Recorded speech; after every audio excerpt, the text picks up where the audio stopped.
zoom into the session, I just want to kind of like put us all into one mood, just so we frame our minds and prepare ourselves for what is to come throughout the webinar. So before that, let me just say that on behalf of being inspired by stories from Africa, which is B.ISA, I am delighted to welcome you to today's webinar, Storytelling That Unlocks Funding, How to Craft a Project Story Donors Can't Ignore.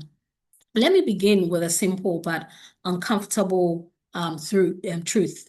So across Africa and beyond, many strong, well-designed projects never receive funding. And it's not because the ideas lack merit, it's not because the communities don't need them, but usually because the story behind them fails to resonate with donor priorities, decision-making frameworks, and even expectations. So looking at how competitive the funding landscape has become, technical soundness is no longer enough. Donors are not just reviewing activities and budgets.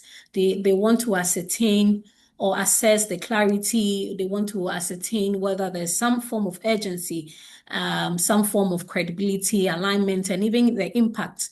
So some of them are asking questions like, why does this even matter now? Why does the story matter now? Why does your project matter now? They're asking questions like, why is this organization best placed to deliver this project that you have come up with? And why should they even invest? These are questions that they probably ask to be able to know how to move strategically. So today's webinar is it's not just about storytelling as the theme suggests, but it's about storytelling as positioning. It's about storytelling as persuasion. It's about storytelling as a strategic resource mobilization tool. So over the next session, we will be talking about a few things. Let me just quickly run us through the program outline for today so that we are all prepared. But just to highlight that the main objectives of this project or this webinar is to understand how donors and funders access projects and make funding decisions.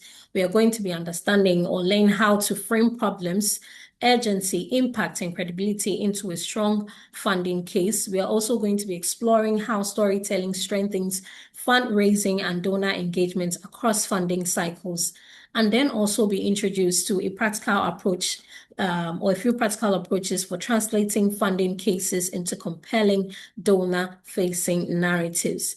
And then we would also have the privilege, since this webinar is being organized by B.ISA, we would have the privilege to gain some form of familiarity with B.ISA's Cha-Cha-Cha storytelling framework for community-rooted donor-relevant stories. So we hope that you enjoy this session.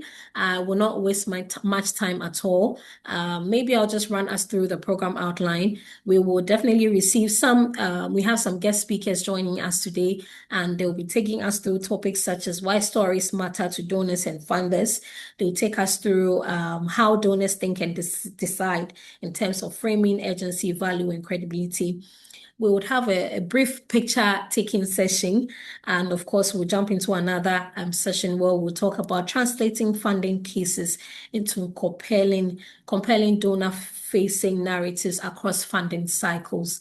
And then we'll have a B.ISA team member join us to take us through the Cha-Cha-Cha framework.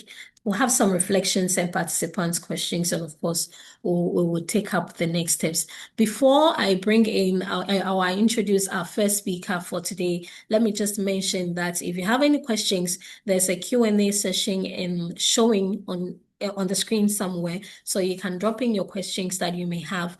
As the speakers are also presenting, whatever questions you may have for them, you can drop them in the Q&A box, and then we'll read them out to our speakers for them to respond.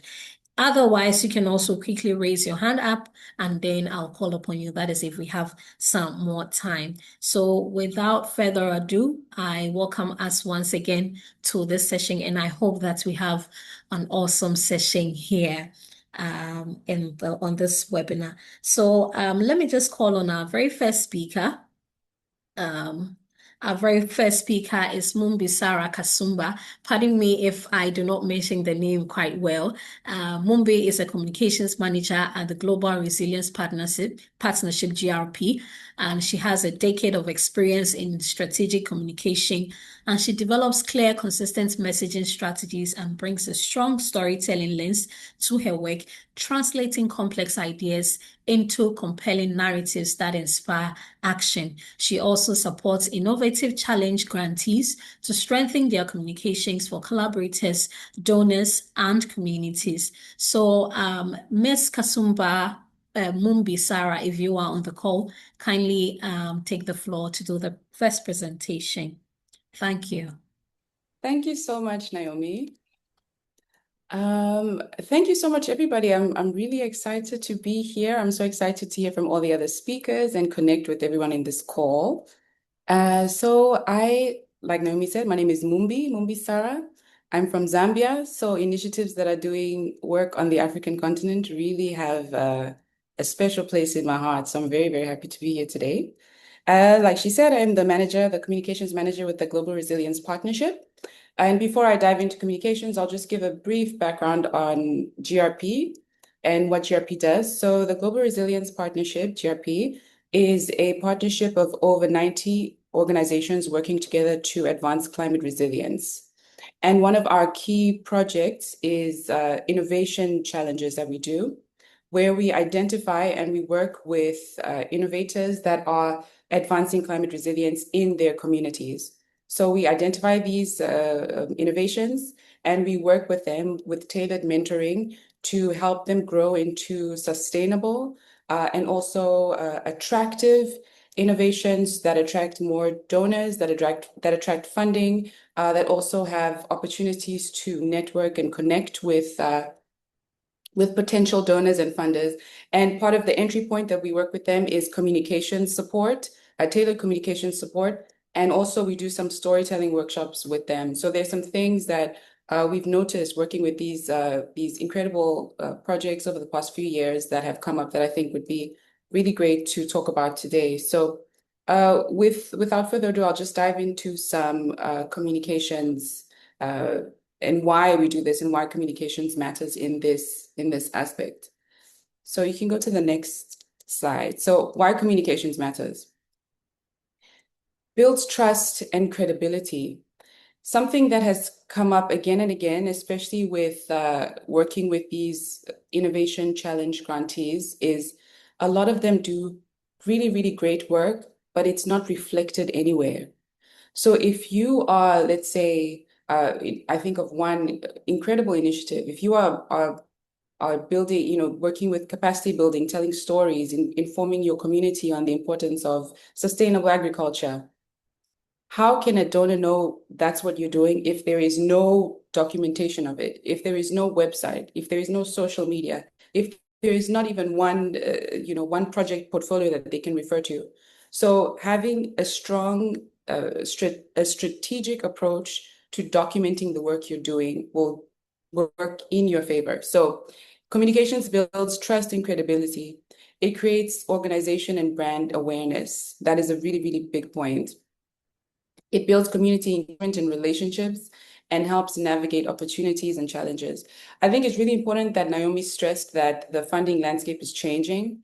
As you know, some really big international donors have dissolved in the past few years. So you need to diversify your approach and you need to do your research. One thing that we've also noticed is that a lot of initiatives that apply for funding through GRP programs, a lot of their proposals are too jargony, too word heavy. So keep in mind, there are a lot of initiatives that are applying for the same opportunities from the same people. So you need to keep it simple, interesting, and you need to hit points of connection. So sometimes it actually works better to have less. Less is more. Just imagine somebody looking through a countless number of applications. What are the things that would make your application stand out? So keep in mind, you're not the only person, you're not the only organization that's applying for the same opportunity. So less is often more. You can go to the next slide, please.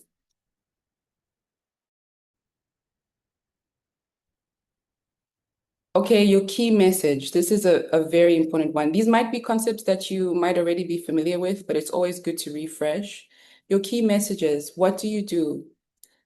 Be clear with stating what you do. Why do you do it? How do you do it? How are you different? What sets you apart from other organizations? What value do you bring to your audience? What is the impact?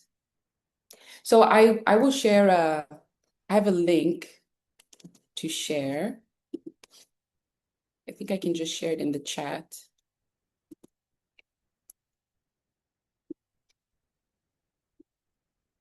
So this is a project portfolio of some of the initiatives that we've worked with. And as you can see, well, if you take some time, maybe after this call or so to take a look at it, this highlights what they do, the real world impact, and what they're asking for in one page. So this, a lot of these initiatives are initiatives that we worked with for various challenges, like one of them being the Resilient Agriculture Innovations for Nature Challenge, which was an East Africa focused challenge. And one of the opportunities that grantees won was to go to New York Climate Week to present their initiatives. And because there were so many grantees and so many donors to connect with, they only had 10 minutes or so to present their initiatives. So that's why we worked with them to devise these project portfolios that were quite effective, where it's a one-pager of what they do, who they do it for, and what they're asking for. So when you're devising your proposals, keep things simple, keep things easily translatable, and keep in mind that a lot of these investors don't have as much time. So keep your stories concise. You can go to the next slide, please. Your target audiences. Who are you trying to reach? Why are you trying to reach them? What do you want them to feel or know? And where can you find them? It's great if you have an incredible initiative, if you have your key messages set up, but are you reaching who you want to reach? Do you know where to find them? Something that we've also noticed is that maybe someone will reach out and they'll say, they'll ask for opportunities without doing any research. A lot of investors have their strategies on their website. So for example, CEDA is a very big investor for GRP, and they have their strategy on their website, and which you can see that they're invested in climate resilience, gender-specific climate resilience, responses that are specific for target groups. Like, you need to do your research to know if what you're working on hits their specific strategy. So do your research on your target audiences and do your key messages match your target audiences. Please go to the next slide.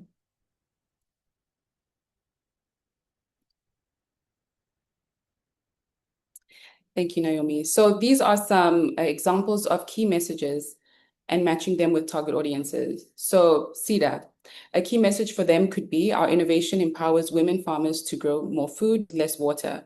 With your support, we can reach 10,000 more households. So that is what you do, who you'll impact, how you'll do it, and why do they care? They care because you've done your research. You know that they fund gender-responsive climate solutions, and it aligns with their mission. Another example could be if you're trying to reach out to local governments or policymakers. This community-led solution is already reducing flood risks in informal settlements. Why should they care? And how do you know that they are the right target audience for it? Because you have proven low-cost solution to a problem that they're already trying to fix. So the first one, the main one with donors, CEDA, their strategy is on their website. If their strategy is not on their website, you can find target people to reach out to via email. The last example I had for a target audience was, for instance, young climate activists and local change makers. A key message could be, we're creating eco-friendly building materials using plastic waste. This is a practical solution for greener cities. Why reach out? Why should they care? Because they care about sustainability and want to see real world local impact. And you know that they're the right people to reach out to because they have a reach on social media. So that could be an example of a key message that aligns with a target audience. And next slide, please.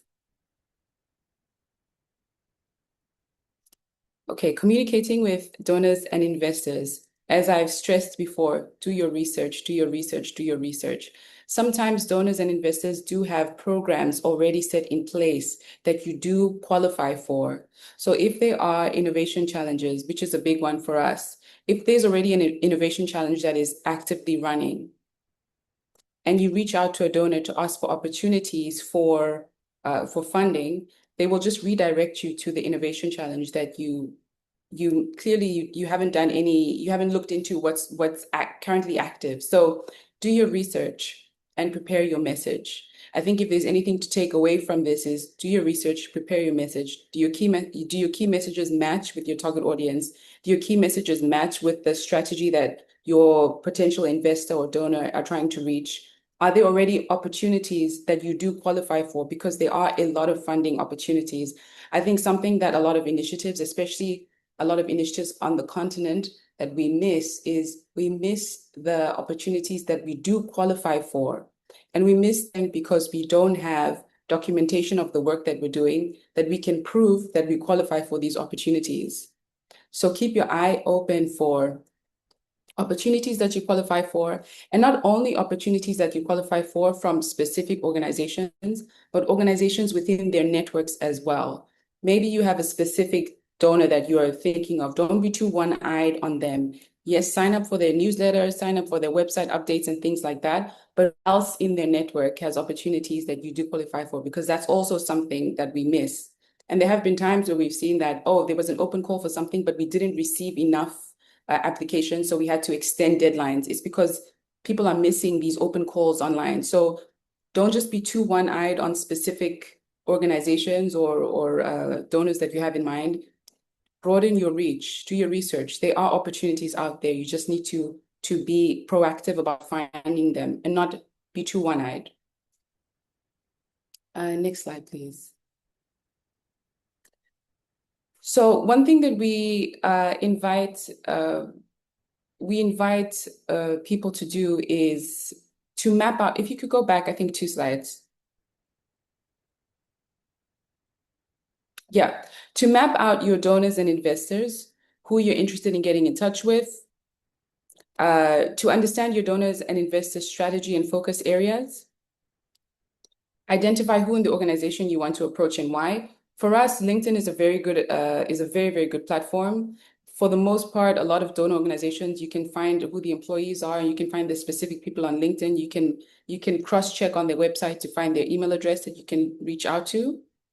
You can learn how they prefer to receive information. You can gauge how active are they on social media. Some organizations are really active. Off the top of my head, there's CETA, there's GEF, which is also a big funder as well, active on social media. A personal introduction. Do you have someone who can introduce you?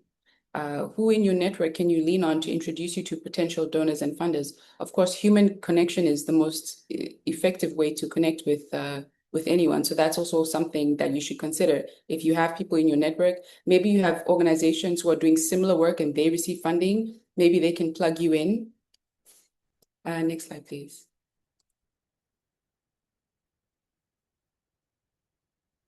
Yeah, prepare your message, highlight your data and real life impacts. Your real life impact, that's the storytelling aspect of things. Keep people at the front, keep people at the center. That's how we connect. Be specific about the support you're asking for. I think also something that we need to unlearn as African people is we don't ask for enough. Sometimes we will shrink down what we actually want. We will ask for lower numbers than we actually want, and be specific about what you want. Sometimes even aim for the sky, fall on the clouds, you know. But go big with your ask. If you know that you are changing people's lives, go big with your ask. And then also one thing that we encourage is share your message during high visibility moments. For us, we come from a climate perspective, so there are lots of high visibility climate moments like COP and different international climate weeks. There's also Africa Climate Week, New York Climate Week, London Climate Week, and we tend to leverage that traffic because for the most part, you do have a lot of potential investors meeting in one place. So with the link I shared, that was for, I think, New York Climate Week. That's why that was quite effective. But if your entry point is something else, maybe it's for women specifically, there are women-specific weeks and moments during the year that you can leverage that engagement. Right. Next slide, please. Mumbi, maybe you should be wrapping up at this point. Okay. Yeah. I could go on and on about this, but Yes. I will just to close. Yeah. The most important thing, please do your research. There are opportunities out there. The thing that we are missing a lot is that we are not documenting the work that we're doing. I know that a lot of us come from verbal cultures, but now is the time to translate the work we're doing into documentation, clear, concise, that someone can read. I will end there. Do your research and document your work. Thank you, everybody. Thank you so much, Mumbi, for such a profound presentation. I have personally learned a lot. I believe that you also connecting with us have also learned a lot. Just before I move on to call the next speaker, I just want to reiterate the fact that this is a practical session. I'm making notes. I believe that you also participating. You're also making some notes. So I encourage you to also engage actively in the chat. You could reflect honestly on your own proposal experiences and then think about one funding story that you are currently working on. Maybe you could use today as an opportunity to refine that funding story that you're working on. And I hope that we make this session exciting and informative for all of us. So please engage in the chat board and let us know where you are also joining us from. I see that there's someone from connecting with us from all the way from Kenya. Thank you so much. Before I move on, okay, now let me just move on to our next speaker. She will be taking us through how donors think and decide, framing urgency, value, and credibility. Our next speaker is Titi Kabi. Titi is a consultant at the Bridgespan Group, Johannesburg, advising nonprofits and funders across Africa on strategy, storytelling, and resource mobilization. She also brings global experience and a strong commitment to equity and inclusion in African development. Thank you so much, Mumbi, once again. Titi, you're welcome. Please take the floor. Thank you so much, Naomi. And thank you to Mumbi as well for that very informative session. I'm actually glad you went before me because like you've set the foundation, I guess, for the conversation we're about to have now. So just again, my name is Titi Kabi. I'm a consultant in the Bridgespan Africa office. And today I'll be bringing in the funder perspective, particularly focusing on how a clear value proposition can help build a funding case that donors cannot ignore. But maybe on the next slide, what I can do is give a little bit of an overview of who we are at Bridgespan, just so that we understand Bridgespan as an organization and where I'm coming from today. So next slide, please.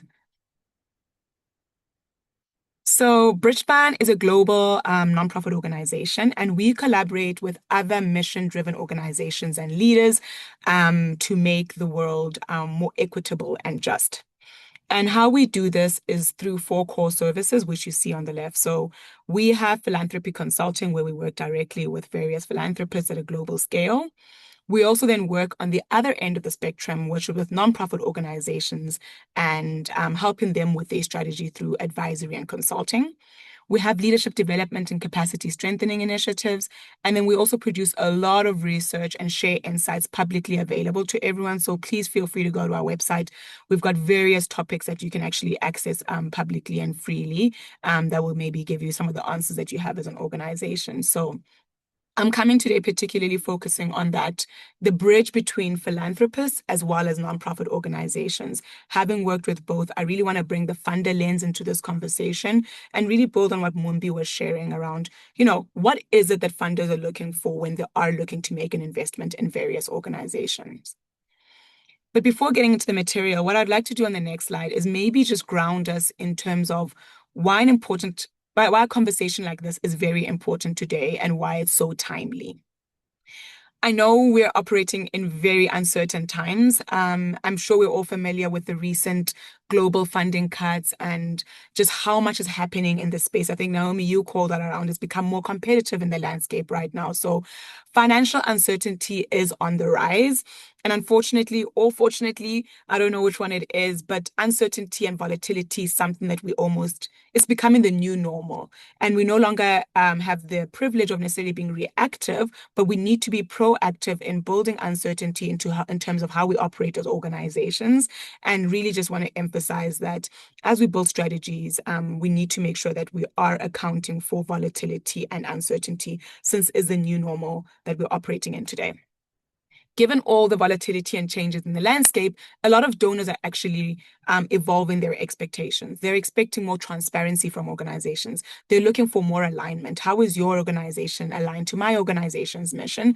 And they're also looking for more sustainability from your organization. So that's just something to note, that donors are evolving their expectations.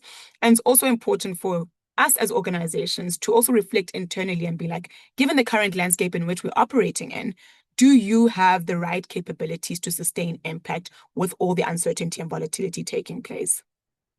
I know it sounds very doom and gloom, but I do want to emphasize that, yes, there's a lot of change happening. However, it's also important to note that this is a very key moment, an opportunity for many African organizations and our leaders. So a lot of global donors are actually looking to the continent, looking to organizations that are doing proximate work and are very close to on the ground and rooted in community-driven initiatives. So this is really a moment for us to emphasize the work that we are doing here on the continent.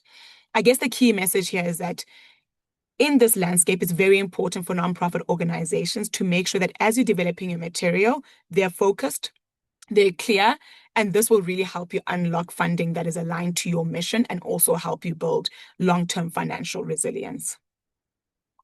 So on the next slide, what I'd like to just emphasize is that yes, we speak about the different donors that exist, but I want to emphasize that there isn't necessarily a one-size-fits-all blanket that we can think about when we think about the donors. From our work, we've seen that there are typically 7 different donor archetypes. This includes domestic government, public funding, foundations, program service fees. This is our customers who are paying for maybe some of the services that you offer, small gifts from individuals. On the opposite end of that, we've got ultra high net worth individuals and corporates.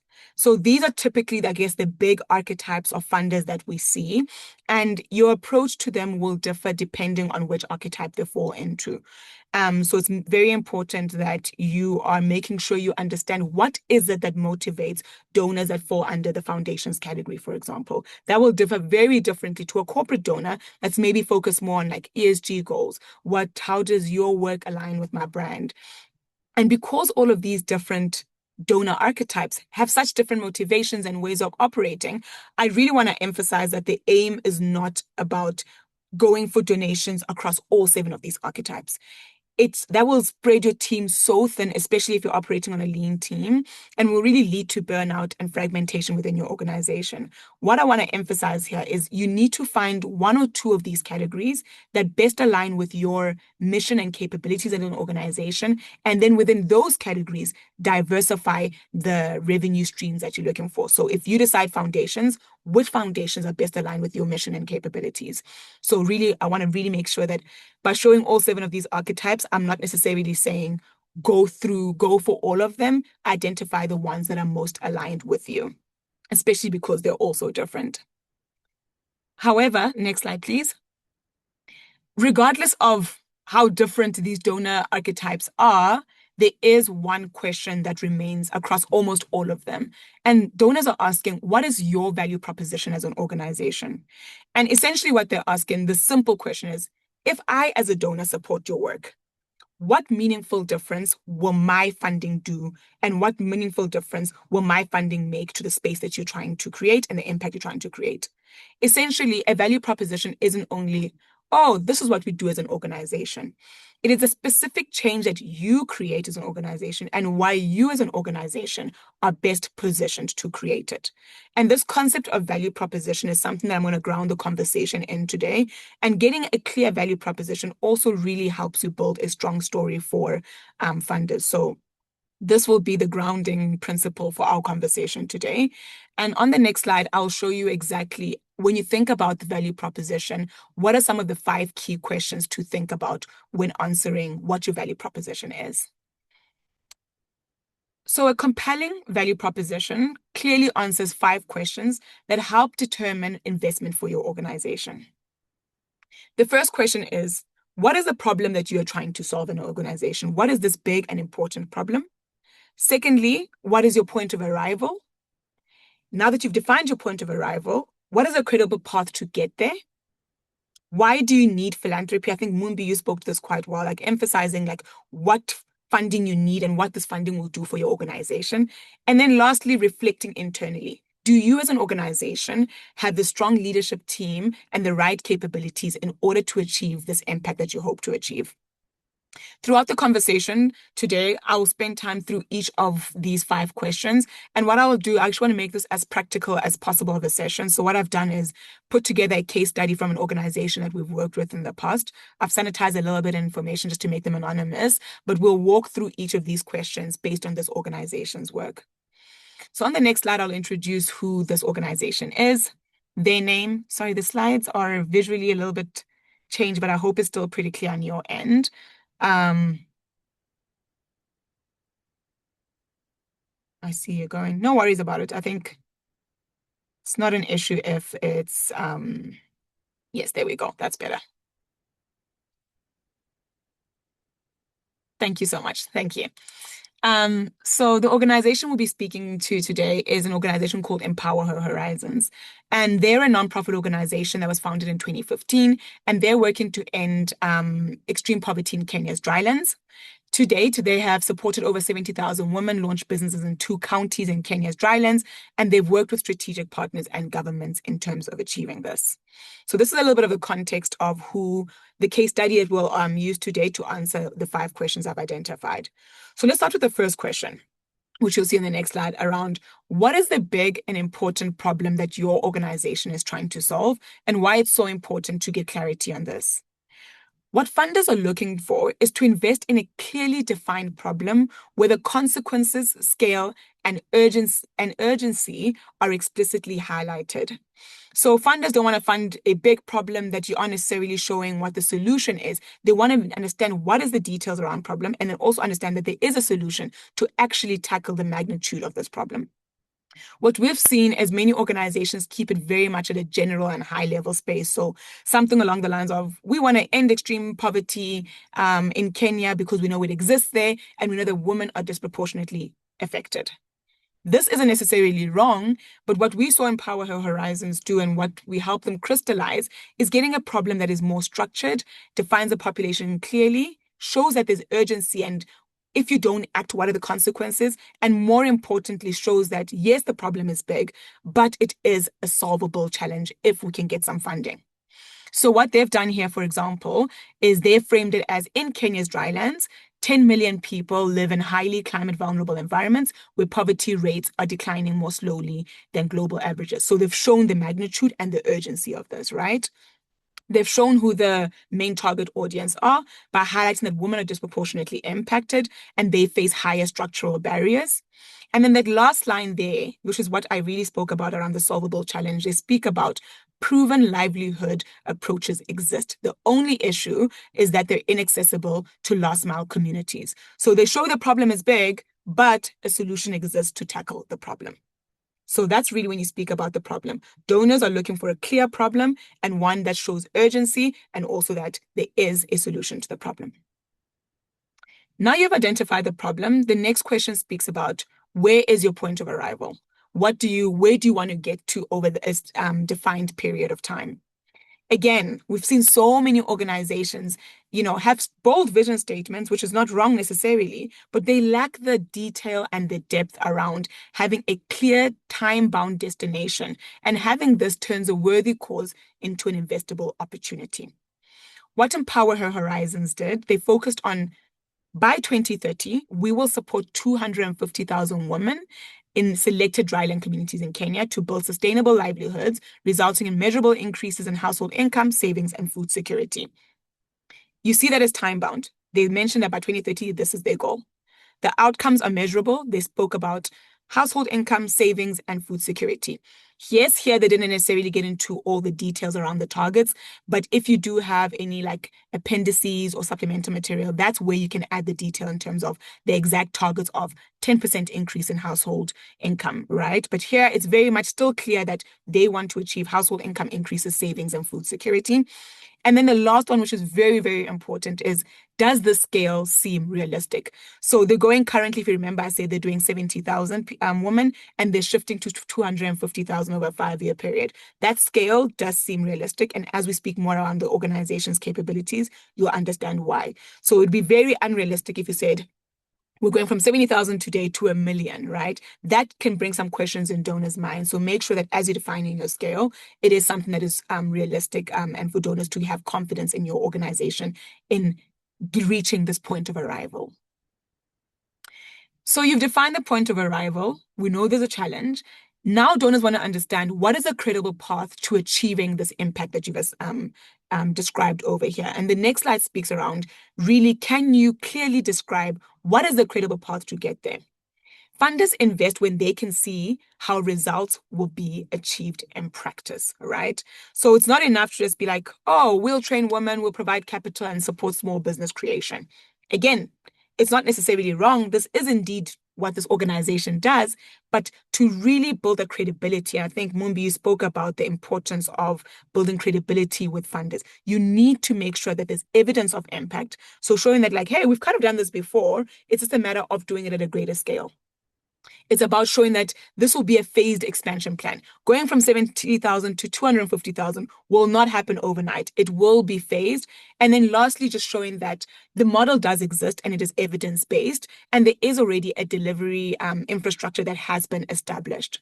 And what this looks like is what you see here in this green box. So what they say is that we have supported, yes, today, 70,000 women across 2 counties. And what we've done is achieve documented income and saving gain of 10%. Again, very specific. They mentioned the quantifiable number there. What they also do, which I think was very important and actually spoke to donors and showing that we're not just saying this, demand for this model is actually increasing and neighboring counties are requesting some of this expansion. So they're showing that there's also external validation that a model that they're doing is actually working and organizations are actually looking to deploy this within their counties. And then they speak about, okay, we've shown you the credibility we have right now. Over the next 5 years, what we will do, first, we'll deepen the impact in our current counties, just showing again that phased expansion plan. And then once we've deepened, we'll then think about expanding into 2 additional counties. So we're not going to 10 additional counties. We're just showing that we're going to expand into 2 counties. And what we'll do is maintain the same evidence model that we have been doing. And we'll also deliver this through locally embedded teams and established partnerships. You will see that this green box, there's various aspects that builds credibility in terms of this path to achieving the point of arrival is data-backed and evidence-backed. And also there is an already established evidence-based model that exists. We're not bringing in anything new. And sometimes organizations do bring in new approaches. But if you do that, it's important that you show why this new model will work based on external research. The next question is a space where we've unfortunately seen many organizations struggle with, right? And this is, why do you need this philanthropy? Funders want to understand, why is my investment in your organization and why is my capital the missing ingredient in terms of you achieving the impact that you want to achieve? It's not enough to just say, your funding will help us expand our programmatic work. In what way, right? Is my funding catalytic? What does it unlock in addition to what you're doing today, right?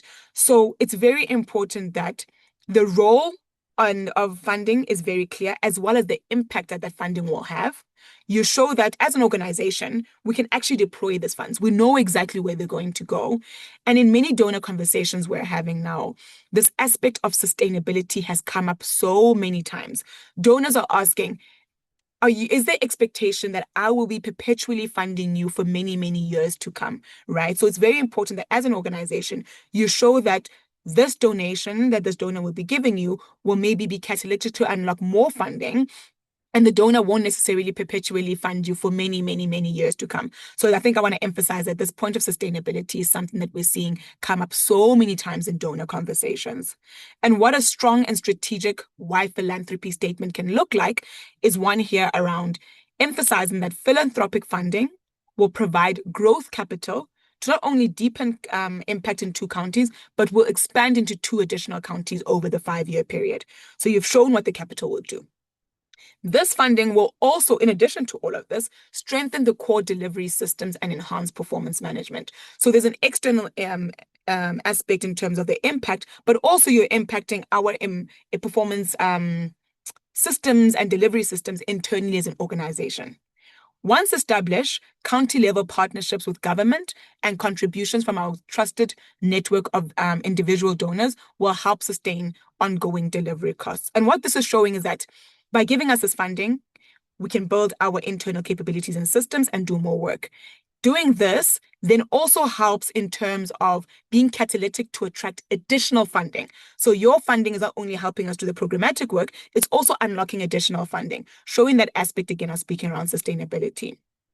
What I really appreciated about this organization is that they emphasize that through the efficiencies that they will do, they will actually project a reduction in cost per participant by about 20%.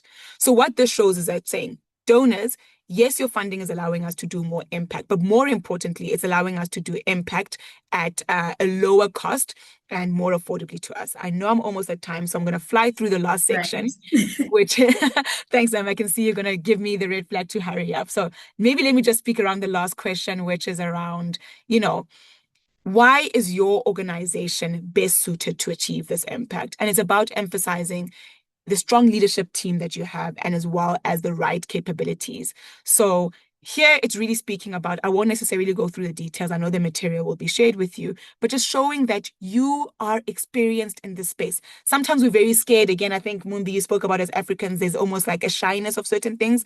Don't be shy to show why you are equipped to really be the one that's tackling this issue. You have the experience, be very detailed, show that you have the capabilities internally to be able to deploy these funds, and also emphasize your organizational maturity. So I think, just to close it off and wrap up in summary, it's very important that you're making sure that as you're building a value proposition to build a strong story, you're thinking about these key 5 questions and making sure that you as an organization across all levels, you can clearly answer these questions. I think something that's very important as well is consistency across everyone, and there's clarity around what these questions are, and there's a consistent response when asking what is our value proposition. So that's a bit of the funder lens, and sorry I went a little bit over time, but we can answer some questions in the chat and later on in the Q&A. That's okay. That's okay. Thank you, Titi, Kabi, for that awesome presentation. It was in-depth and it was very insightful. I have taken some notes from the session, and I hope that for all of us on the call, we've also made some notes from the session. Yes, I saw that the admin mentioned that the slides will be shared with all of us, so we can expect that. But yeah, thank you, Titi, Kabi, once again.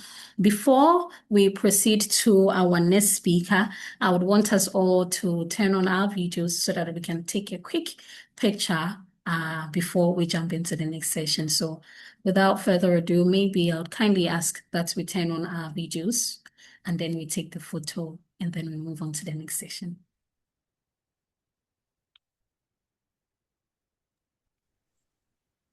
Okay, thank you. So I see some of us are not smiling already. Yeah, exactly. So can we start smiling already? Okay. I think there's still a few more videos to be turned on. Yeah. Just a few more. Great, great. I see we are turning them on. Great. Great. Okay.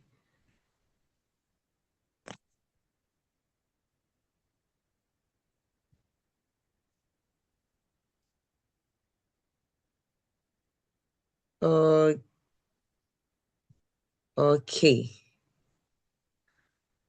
Maybe we can take one more. Okay.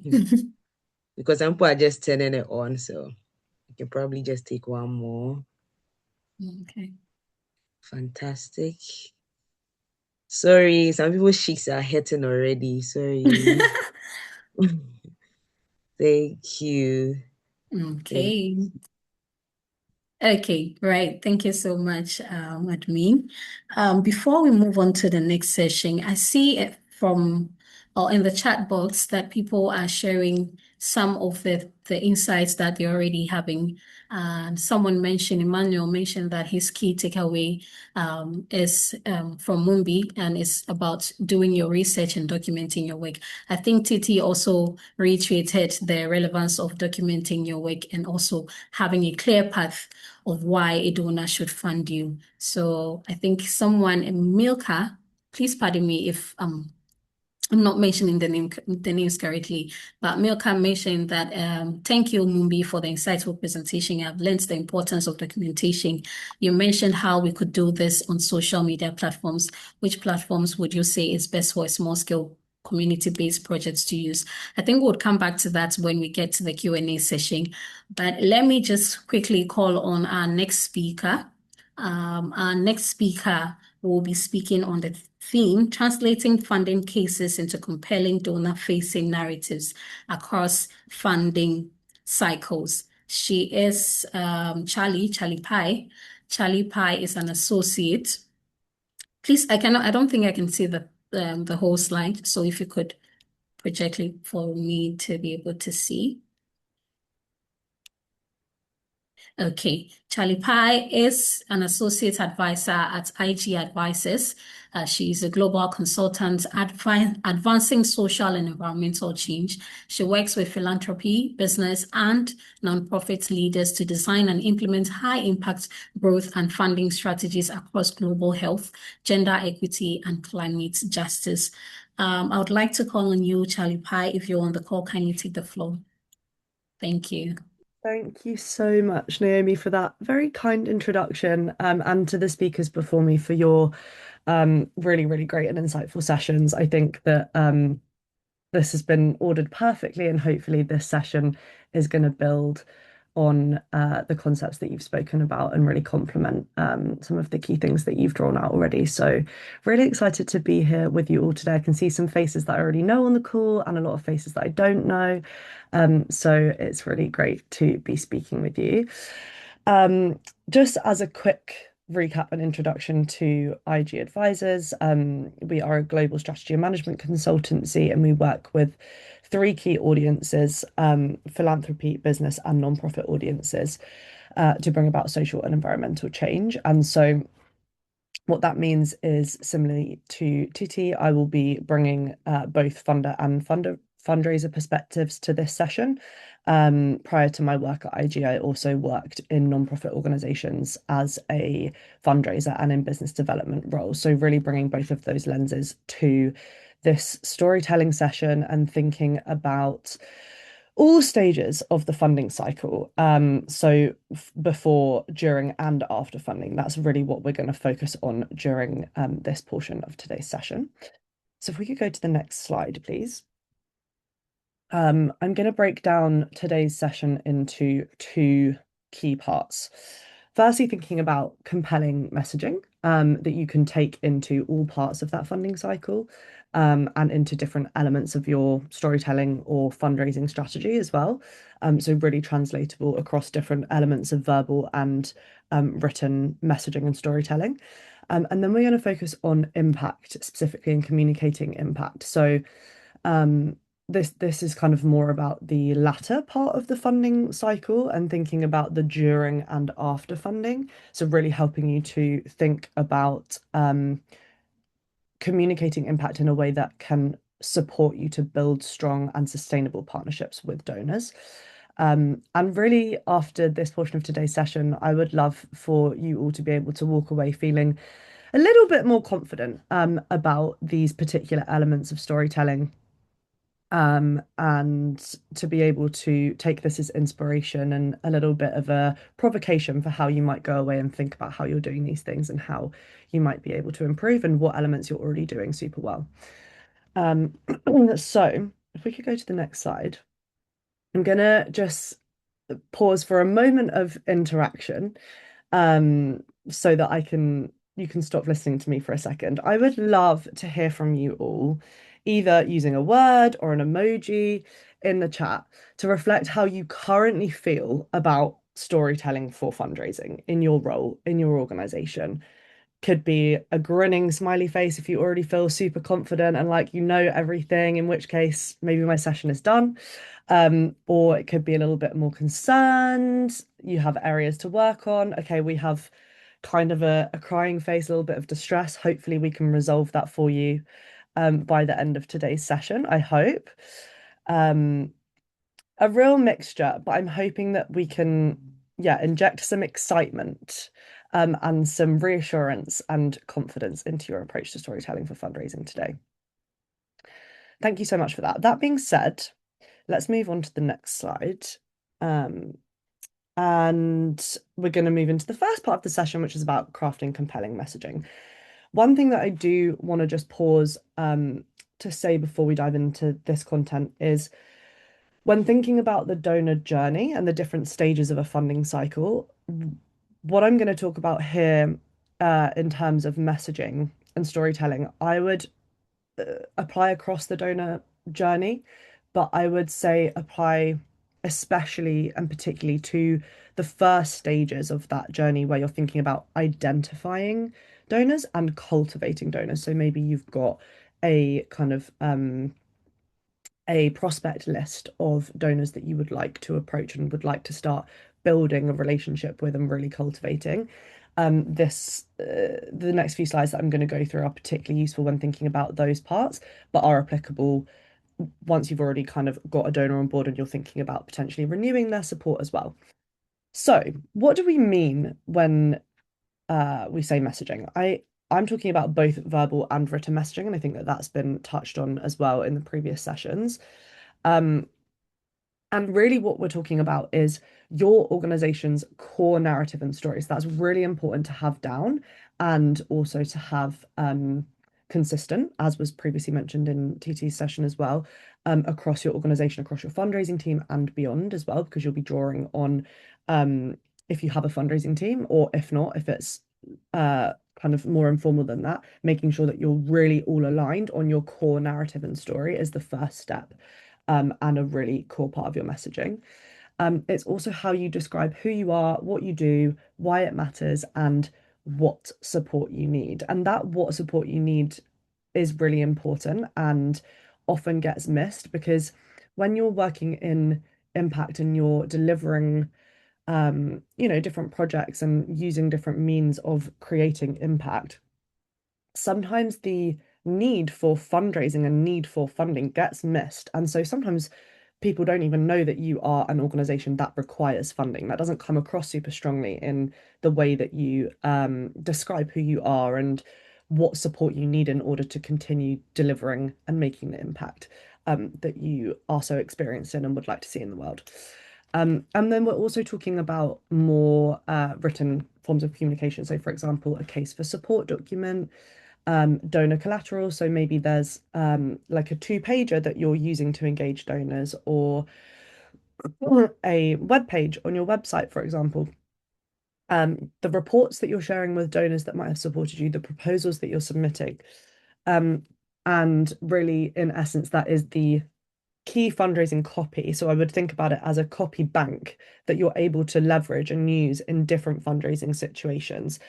So if you have, and we're going to go through the key elements of that messaging as well in a minute, and if you have that kind of really solid as a foundation, you'll be able to use that in completely different scenarios. So for example, if you were hosting an event in which your leadership was speaking about your organization and the need for fundraising, you can use that core messaging that you've already got as a foundation to kind of inform that. Or if you're writing a funder report, you've already got the core messaging that you need to then leverage and adapt, of course, and apply to specific funder audiences and then unique funders as well, where appropriate and relevant. But that really acts as a kind of base template copy bank for you to leverage in any situation. And if we move on to the next slide, I just want to kind of stress that, as it says on the slide, good fundraising messaging, good storytelling is not just about copywriting and the kind of actual language and words that you've got on a page, but it is also a very strategic, imaginative, creative, and conceptual skill. And I would encourage you all to think about some of the things that are on the screen, in kind of shaping and supporting your mindset towards storytelling. So your story is really only as strong as the way it's packaged. It may sound a little bit harsh, and of course, I'm sure everyone on this call has a fantastic organizational story and you're all doing incredible work. That's no doubt. But the way that it's packaged is a reflection of your work as well, especially when you're communicating with donors. So I would encourage you to think about branding and marketing and how you can make your story feel, look, sound as beautiful and compelling and captivating as it actually is. So if your work is really innovative, amazing, let's make sure that the way that you're packaging your work is also really innovative and creative and reflects that. Same for thinking about the user experience, not just what the audience that you're speaking to will be receiving and reading, but how, what situation are they in? So, for example, someone spoke earlier about funders are looking at thousands of applications at the same time. How much time do they have to spend looking at an application, for example? So really getting into the mindset of the audience that is receiving the information that you're providing and what will help guide them through processing that information is really important. And then also bottom left, thinking in a more of a sales mindset has been a really powerful tool for me as a fundraiser, and has been really powerful to see with some of our clients at IG as well. So of course, there's something that you need from funders, right? You need funding, simply put, but you also have an incredible impact product or service to sell. And as someone mentioned before, if you know that your work is incredible and it's saving lives, be big, be bold about that story, and be confident in that, and that you have something of real value that people should be investing in and should want to invest in because it is genuinely incredible product or service. And that can really help to kind of shift from a power dynamic that sometimes is very present in fundraiser relationships, to seeing yourself as kind of super valuable in that situation as well.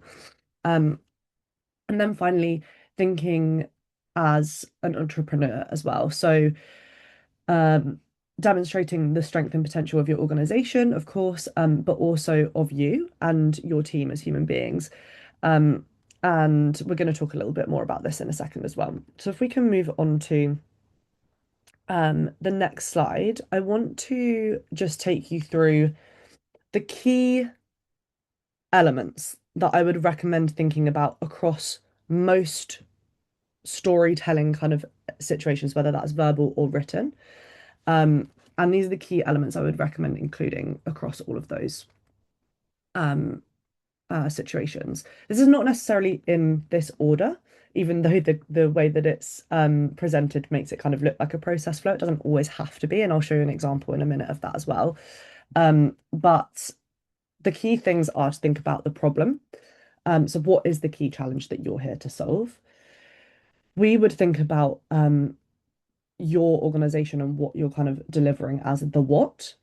So your mission and vision, and any other kind of high level details. And I really would stress that your mission and vision being a super key part of your storytelling approach, because especially if you're looking for more unrestricted, more flexible funding, which in the current funding environment feels important to a lot of nonprofit organizations, starting off with that really high level visionary, this is our mission and vision, is always the best place to start before you kind of narrow in on any more specific thematic elements of your story or project-based elements of your work. And then we would talk about the how. So how are you going to deliver that? What activities are you delivering? What work are you delivering? What actions are you taking as an organization towards delivering that impact? And this one, the so what, on the far right of the top row is so, so important. I cannot stress this enough. And this has been drawn out in the previous sessions, which I think highlights how important it is as well, because it's been drawn out across all three. Why do these activities matter? Why does what you are delivering matter? Of course it matters. You know, all of us on the call here today know that your work matters, right? But when you're talking to someone who is making a decision, and your work has to stand out, so what? Why should they care? And sometimes what can be really helpful, has been really helpful for me, and I know for clients, as well, is to think about in that so what would happen without your work? What would happen without these activities? What is the trade-off if this work does not exist and this funder does not support you to deliver this work? And then the why us, your unique value proposition. Titi did a wonderful whole session on this, which is great. And I would just draw out as well, yes, your unique value proposition and why funders should support you to deliver something versus other people.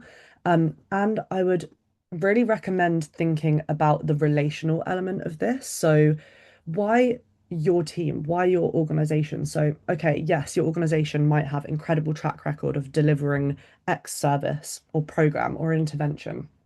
Amazing. But also, what about your team? What about your fundraising team? What about your leadership? What about the founder of your organization or group? What did they bring? What experience they bring? What's the story behind that and how your organization was set up, for example? It really brings more of a human element, which can appeal to a lot of donors. Obviously, different types of donors are different, but it can be one of the things that really makes you stand out if you speak to that human being element of why us and of your story. And why now? So what's the urgency of this work? And this is something that I see a lot of clients not doing. And I think it can make or break a story. So obviously there are some areas of impact and kind of cause areas that lend themselves more naturally to an urgent case for support. But and there are some that don't lend themselves so naturally to that kind of type of urgency, urgent language. I would really recommend using that as a challenge to think about how you can, what the kind of urgency of your particular cause area is, and really take some time to think about that and what the stakes are. So really feeding into as well, thinking about what might happen without the activities that you're delivering. And then finally, why philanthropy? Why is it important for philanthropy or statutory, so public funders? Why the particular audience? Why should they invest in this?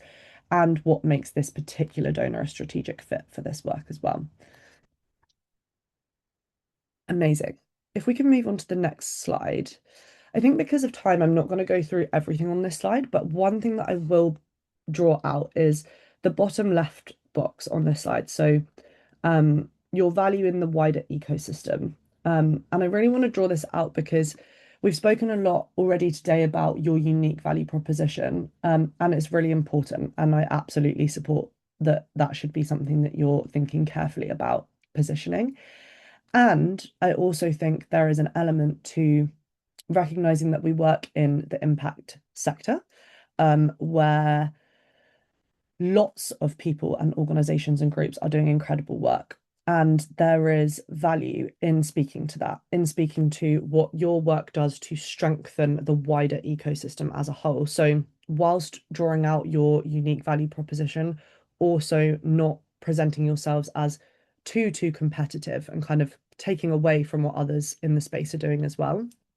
And so I think it's thinking in an abundance mindset and remembering that the work is bigger than just the work that we're doing in the space as well. I think that can be really helpful to remind yourself of, and also to help navigate what is a tricky environment because a lot of people are competing for the same pots of funding. Okay, I want to take us through a quick example so that you can see what I'm talking about in practice, which is, thank you so much, on this slide. And apologies for my voice, I'm a little sick. Um, I wanted to draw out this example. You can see all of the elements of the key messaging elements that I've been speaking to in this example of kind of storytelling fundraising copy from Human Rights Watch. There's a couple of things I really want to pull out that I think are particularly effective and powerful in this example. One, the kind of turquoise box, so the why us, is really effective in this instance. So we are roughly 450 people of 70 plus nationalities who are country experts, lawyers, journalists, and others who work to protect the most at risk. It speaks to the team, it speaks to their experience, where they're based, how that enhances their experience and expertise. And all of that kind of bringing that to life is coming from that very brief bit of copy. And I think that, it's going to look different in each context, in your organizational context. But can you speak to where you're based, what local communities you have experience like with and support? Can you speak to bringing that to life a little bit more? And then the other thing that I wanted to point out is on the right-hand side in the what we do box, and just thinking about those verbs that are underlined in pink. So when they talk about what they do, they talk about investigate, expose, change. Those are all really powerful verbs. They're quite elevated. So it's moving beyond things like help, support, which is not to say you can't use those words, but I would use it as a challenge to think whether you could be using some more compelling language to tell your story, because I personally find that this kind of elevates the way that they're talking about their work and how they do it. Moving on to the impact, measuring and communicating impact. I just wanted to return to that idea of the funding cycle quickly. So what I'm talking about more so here is, of course, the whole way through the cycle, but especially when you've already got a funder that's supporting you and you want to steward them towards either giving again, giving more, and just remaining a core relationship that you have. I would say that this is really important in those stages. And some common challenges that we see when talking about measuring and communicating impact is are these things on the slide. So how to measure outcomes as opposed to output. So the kind of change that you're going to see as opposed to the activities that you're delivering, and balancing quantitative and qualitative information. So numbers and statistics versus stories, and kind of real life impact in the way that you're changing real lives.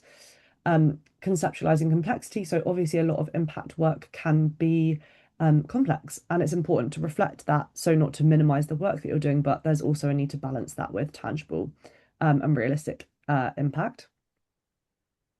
A lot of clients struggle with appropriately framing their role. So this is a really difficult one to kind of to balance around making sure that you're appropriately representing your contribution to a particular impact area, but not necessarily attributing, okay, we did X and therefore Y, if that's not actually necessarily the case. And then crafting the donor narrative. So it's one thing to measure impact for yourselves internally and across teams if you have a bigger organization. And then it's another thing to evidence and communicate that with donors in a really impactful way. If we move on to the next slide, this is a very simplified visualization of a theory of change. And I'm not going to take us through this because of time, but you'll have the slides after, I believe. So you can take a look at this, which is great. Essentially, what this is a description of why a desired change is expected to happen. And it can be really, really helpful just for you to think about the way that you are communicating, the way that you are measuring impact internally, and then the way that you're communicating impact. I'm going to skip on to a bit more of the kind of donor side of things in the next slide. Just to prompt you that you have just about 2 minutes. Perfect. I can do that. Challenge. Okay. So if we go, sorry, just the slide before, if that's okay. On impact myths. Okay, wonderful. So when you're thinking about impact, and kind of on a higher level around communicating impact, which is obviously a very key part of telling your story. Again, I won't go through every single one. But just to kind of reassure for those on the call that may be struggling with this idea of communicating impact, it can be a little bit daunting. You don't need to be a data expert in order to communicate impact effectively. You don't only need to measure and communicate positive success. Donors, actually, I mean, there is nuance, but donors tend typically to value honest communication about challenges as well as positive effects and successes. And then another one that I really wanted to pull out because of the nature of the session today, and storytelling as a key theme across what a lot of you do in your work, is this one on numbers telling the whole story. It's not true.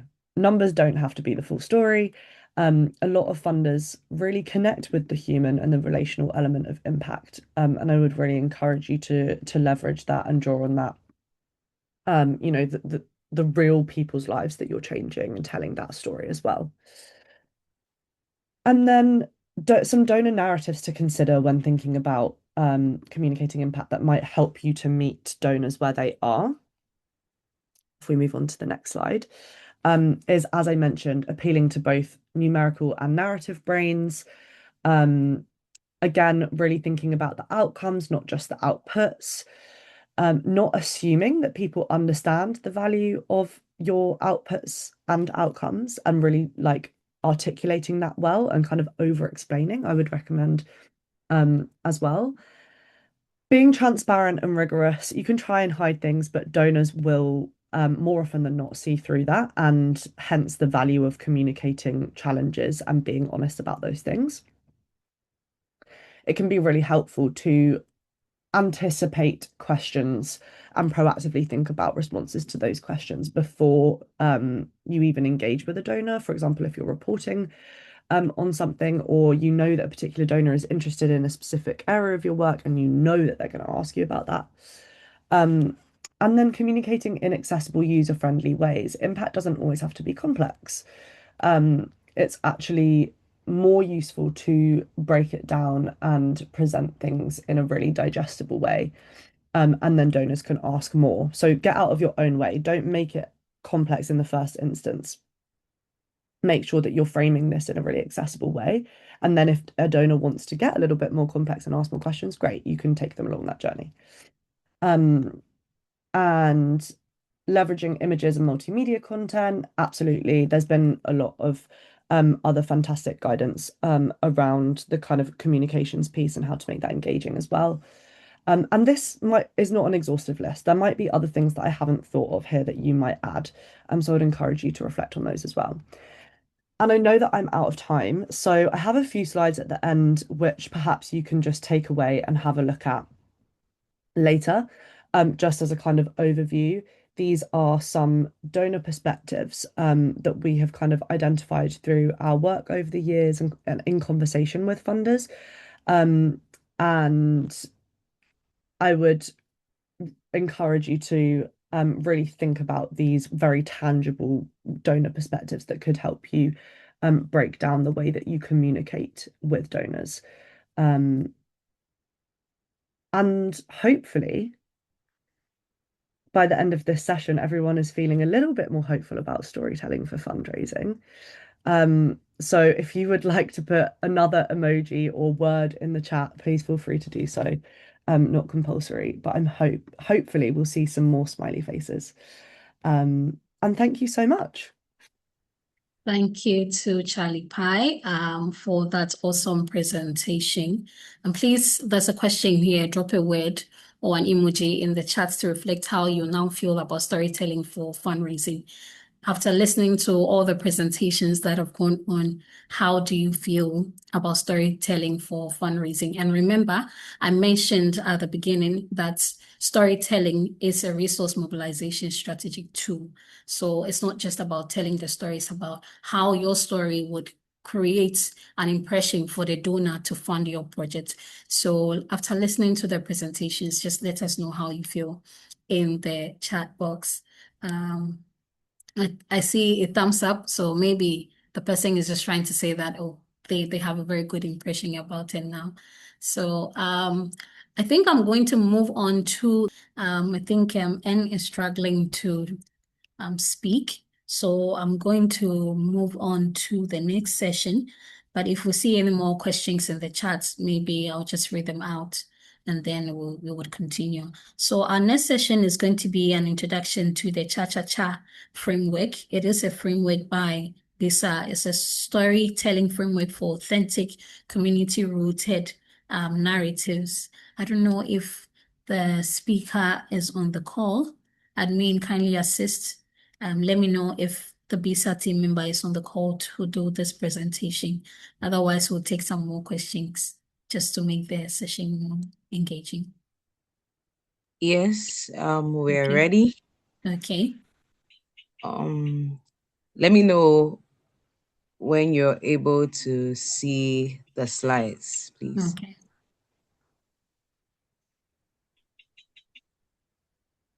Please, can you see it? Yes, we can. Okay. All right. Thank you. Thank you very much to all the speakers. It's been an interesting section, I must say. I'm particularly excited about everything that has been shared because then it already lays the foundation for our discourse today. And today, as we can see, I'll be talking about the Cha-Cha-Cha framework, but my name is Lydia JC, and I'm the project manager for B.ISA, which is the organization hosting this webinar. So basically, let me just give a brief background to what B.ISA does. B.ISA is a storytelling NGO that ensures that we capitalize on storytelling to create awareness and also ensure that the African story is told without being stereotypical. One of the pillars we run is capacity building. So that this is one of the initiatives through which we run our capacity building initiative. That is to say, we have webinars, we have workshops, we also do consultancy. So maybe you're working on a documentary or you want to work on your impact narrative, even while we've had our speakers speak to us about how to put our proposals together, you can consult us and then we can assist you with that as well. So I'm going to move on to Cha-Cha-Cha. And as the name suggests, every chat you see there actually speaks on something. So it speaks on the first chat being the character, the second chat being the challenge, and the third chat being the change, right? Now, I'm just going to make this practical because our speakers have done all the work, technically. They've done all the work. But maybe we can start from a place of, I was just thinking over the top of my head, you're applying for a grant or you're applying for some form of funding, how you're asking me to put storytelling into it because it has a way of, creating the connection and all of that. And you have 200 words. How am I supposed to, put my problem statement together properly or do my storytelling such that at the end of the day, you can tell what I'm about and I'm able to convince you within, putting together just 200 words. So that was just what I was thinking about. And we are going to take the Cha-Cha-Cha framework because it helps us with that. Now, as you can see, the goal at the end of the day is not just to go there, just trying to report. At the end of the day, you, like Charly mentioned, is either you are going there to get one-time funding or you're trying to create a lasting relationship. So considering these, that you just don't go reporting, but in a form narrate. While you're narrating, you're making sure that key elements are mentioned that will get the attention of the donor or the funder. So, like I mentioned, the first chat being the character. Who is the character? You have to ensure that that is put there, right? That is mentioned.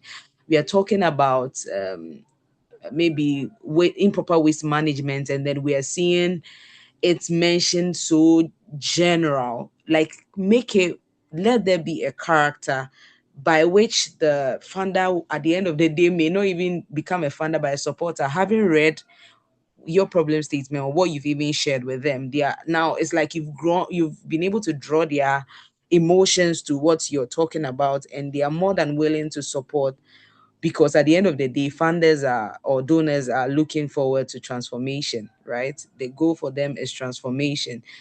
How is your project creating that transformation and all of that? So today, after the character, you're going to look at what the challenge. So what's the challenge you're seeking to, or you're bringing to light, right? What's the challenge? What's that mountain? What's going on that you believe that having told them what you're doing, it's worthy enough for them to support you or create that relationship or want to be a part of your journey or want to be a part of what you're doing? And then, like I mentioned, the final part being the change. So I wouldn't want to talk too much. We are going to do a test, and I want someone to just voluntarily, if I'm able to get someone to volunteer, having seen cha cha cha.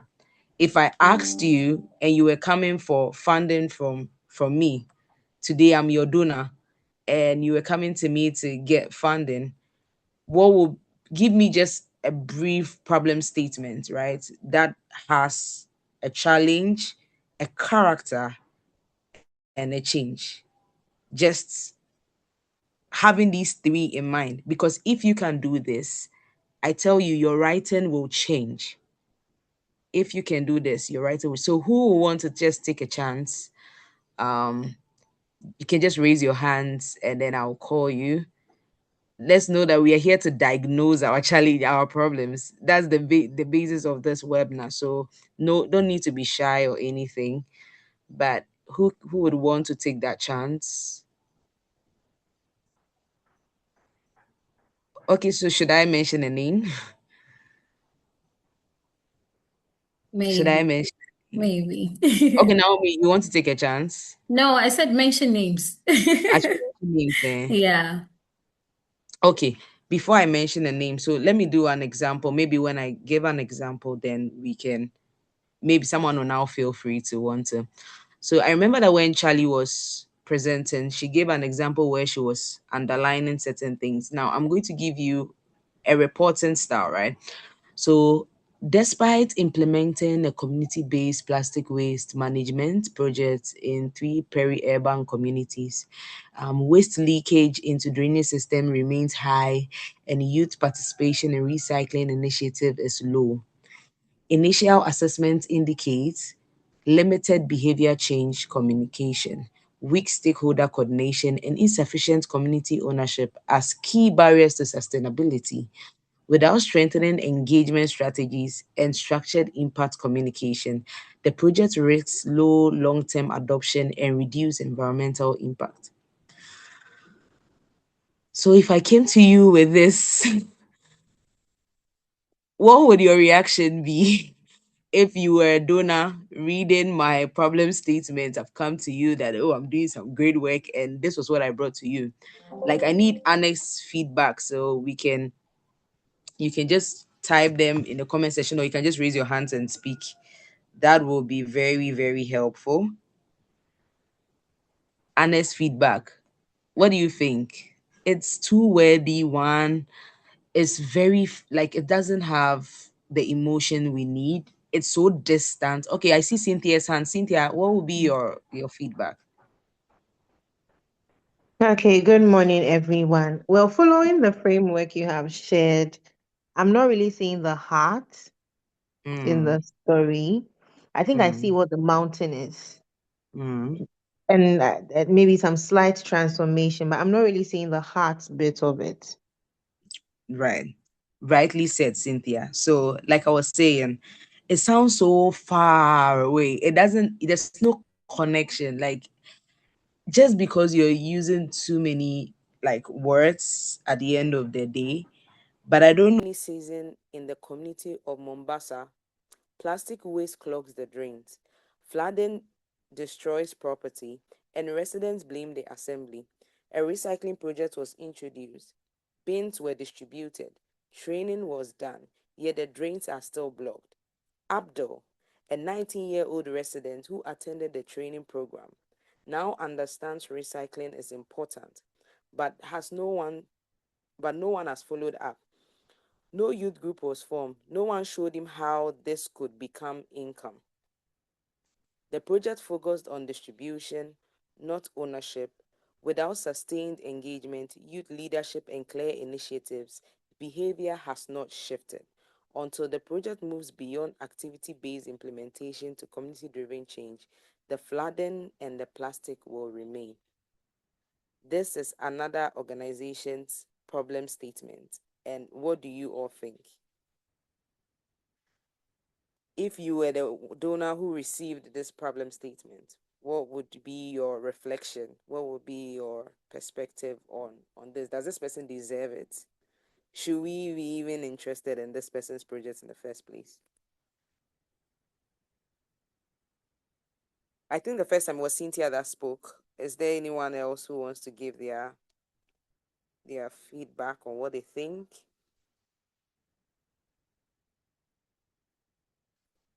I wouldn't want to call Cynthia again, but maybe, I don't know, I'm seeing Gideon.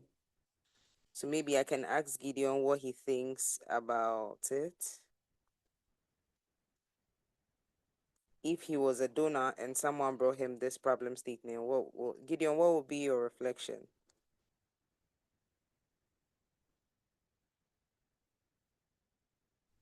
Hello, please, sorry, can you come again with for the problem statement?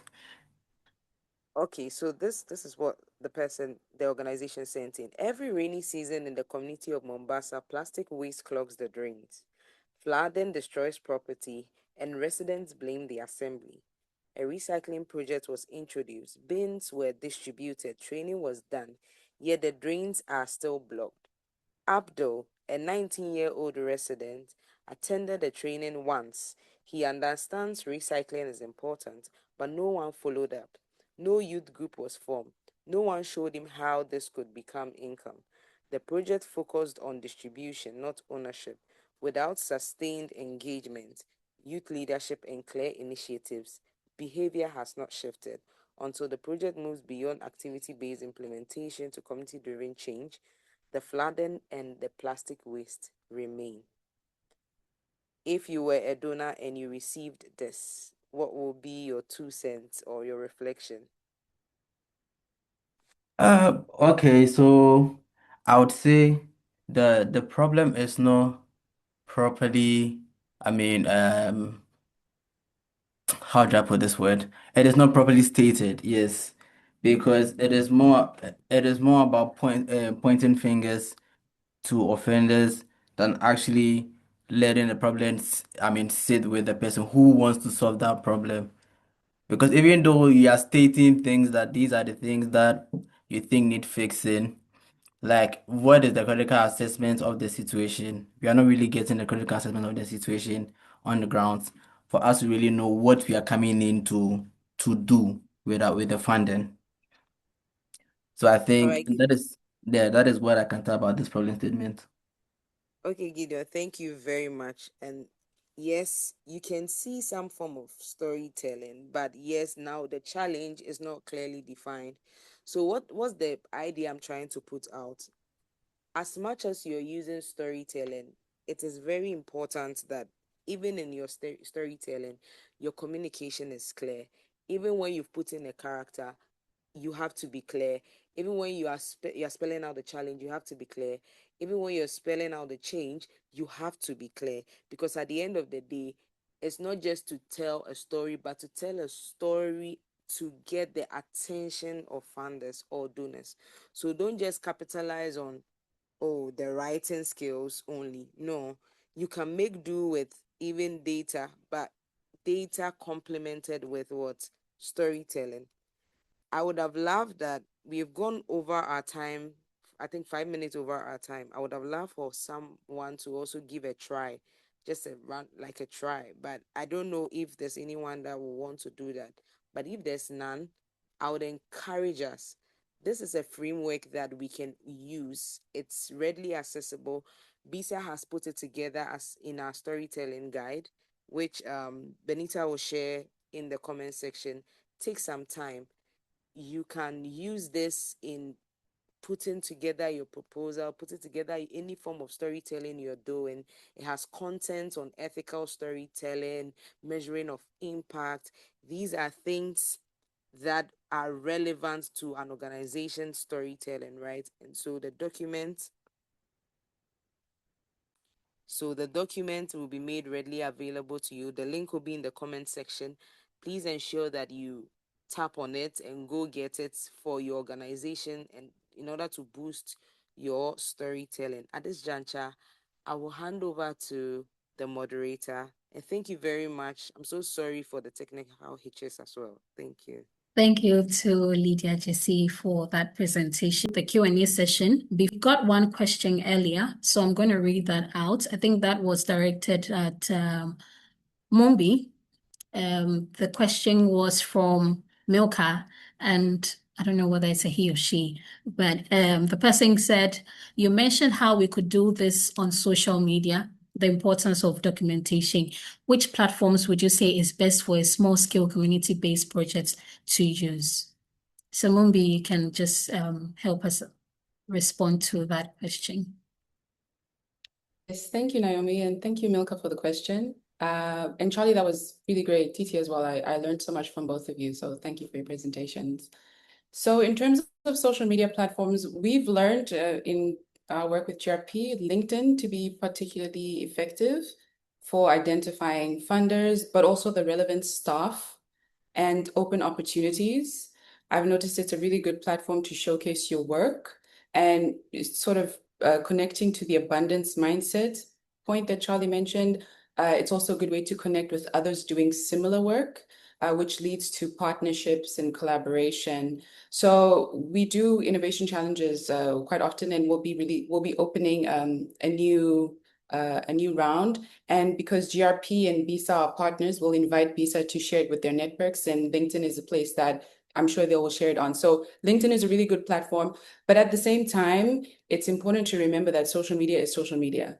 So platforms can change and visibility is never fully in your control on social media. So we do encourage you to have something with more ownership, such as even a simple website. There are budget-friendly options you can have to have your work documented nicely, where your things like your key messages and your contacts and your mission and your vision, as was mentioned before, can exist. So definitely LinkedIn I encourage, but also prioritize having your own platform. A simple website can do. Thank you all. Hand it back to you. You're on mute, Naomi. Sorry. Yeah, thank you, Mumbi, for your response. Just to check with you, Titi and Charly, do you have any more response to add? I saw, let me just mention that, Charly, I think in your presentation, you highlighted how an individual or an organization should even think about how long a donor would want to stay on their website. So that goes into the website design as well. Maybe when you respond to the question I asked earlier, you could also tell us how you think identifying or knowing which donor we are targeting should inform how we put together a website for an organization. Yeah, absolutely. And I completely agree with your response, Mumbi. Having something that is kind of within your ownership and within your control, and also not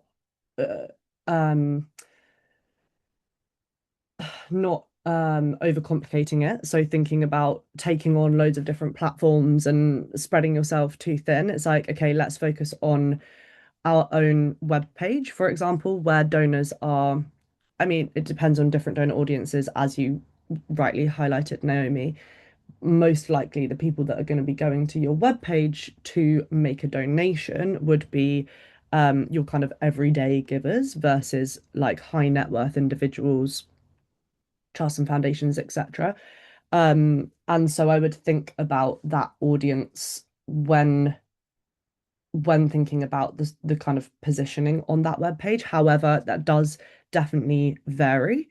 And it depends on what donor audiences you specifically are working with, or what types of donors typically tend to support your work, go to your website, etc. But your point about how much time people will spend on there is also a really good one. It needs to be short, concise, compelling. People aren't going to spend a huge amount of time trawling through loads of text. So hopefully that is helpful. But Titi, I don't know if you had anything else to add as well. I think you've both comprehensively covered it quite well. Okay. Titi, there's a question that I think is directed to you. It's from Sherry, and it says, how do we maximize value proposition towards past works when we are a startup impact organization with no distinct past track record? There's two questions, but maybe I'll just leave you to respond to this one, and then I'll move on to the next. Yeah, I think this is a very good question, just recognizing that in the room we have organizations at different levels of maturity. I think when you think about the value proposition, again, those 5 key questions, right? Some of them, I won't lie, do lend to you needing a track record of impact, but others don't, right? So it's about, when you think about the problem, making sure that you clearly articulate the problem, even if you use just research that's available in the field. And then, donors, a lot of them do look for some sort of impact. So don't necessarily always think of it at a grand scale. Think about how you can start at a very small pilot phase and show the deep impact that you are having even at that small scale. And that counts as some sort of impact, and identifying which donors at your stage of maturity are the best to show this level of impact. And then also find other ways to give donors confidence, right? So we spoke about really speaking about your team capabilities, even if it's not within this organization. If you have past experience in other organizations that's relevant to this work, that shows you truly understand the field and the work that you're doing, emphasize that, highlight that, and find different ways beyond just the impact to raise that confidence. And also, even if it is on the impact, don't necessarily think about shooting for the sky. Start really small and find how can you, build a strong impact case even at that very small scale. Yeah. Okay, thank you so much. The next question says, proper use of visuals was mentioned severally. However, some funders have templates, and these templates do not give rooms for visual presentations, image precisely. So how can we scale through that? I don't know if any of you would want to go first with that question. I'm happy to jump in quickly. That is a very good point, and something that is a system level issue, I would say. And so my recommendation would be to focus on, as in my previous response as well, the things that you can control about your own storytelling, and also know that there are some things within the kind of funding system at large that don't necessarily work in the best way, in the way that they should. And I would recommend prioritizing your efforts in areas that you do have control over.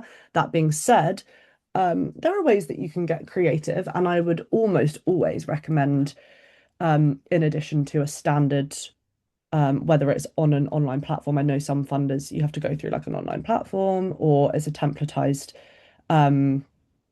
form. I would also always recommend sending a more personalized email or form of communication to really support that relationship-based approach as well.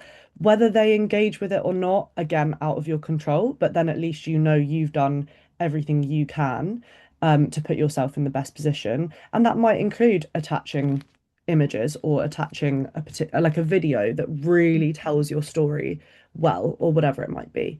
That would be my overarching thoughts. Okay. Thank you, Charly. Mumbi, we're good? Yeah, I could just, that was really good.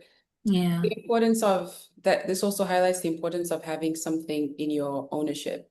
That's why we encourage your own website. So there are options where you can build a website for free, WordPress, Wix, so that you can just include a link to your website in the application process. So just like Charly mentioned, focus on the things that you can control and maximize your own platforms. And there are free ways to have your own platform.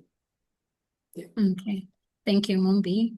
I don't see any more questions in the chat box, but maybe I'll give the opportunity to just about 2 people to raise their hands if they have questions, and then I'll call them out to just share the questions to our speakers. So if anyone has a question, you can just quickly raise your hand up, and then I'll call you so that you make you. Okay. Someone just shared the question from Kenya, Pauline Nyaribu, and he's asking, how do we make sure a funder or donor doesn't take advantage of your brand or visibility? That is a question from Pauline, and she just wants to know how to make sure that a donor or funder is not taking advantage of your brand or visibility. Titi, would you want to go?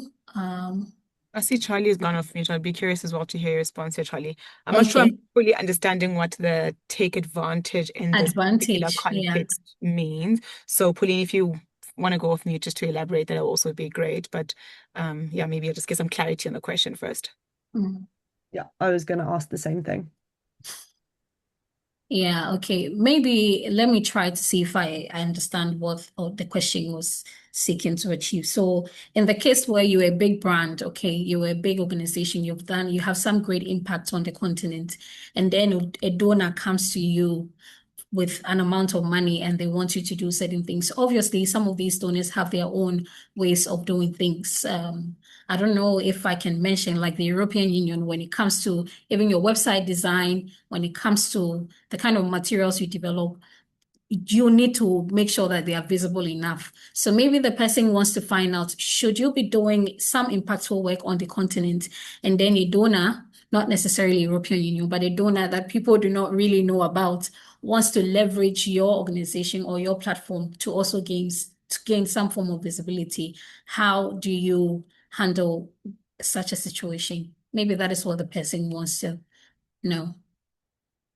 I think I can give it a first go. I think the first question would be asking if, one, you need to know your brand quite well, what your brand stands for, what you want your brand to be associated with. And then you need to assess this donor's brand as well and see if, is there alignment between the two organizations, right? I think looking at it as a partnership can really be beneficial, and seeing like, okay, if there's something for me to gain as well as an organization, this brand really complements mine, then go so.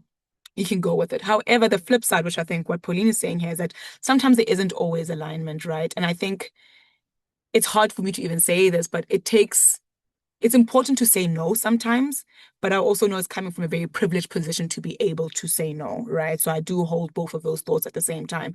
But I know there's a donor, there's an organization who many, many years ago was very much like, we will not work with USAID because of their principles and what it means for the continent. And it was very hard for them to say no to USAID funding for the longest time, just because they kept looking at, does this align with our principles? Does this align with our brand alignment? And so forth.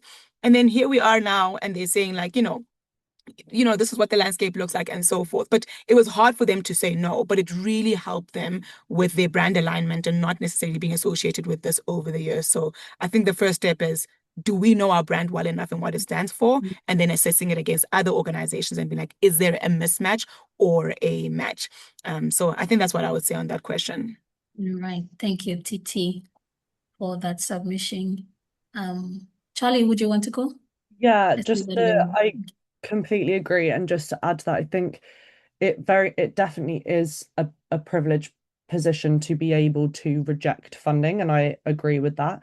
I think it can be helpful to think about your alignment from a place of values as a first instance, because different donors have different motivations for giving, right? And some donors, part of their motivation or their sole motivation, it might be greater visibility for themselves or for their institution or whatever it might be.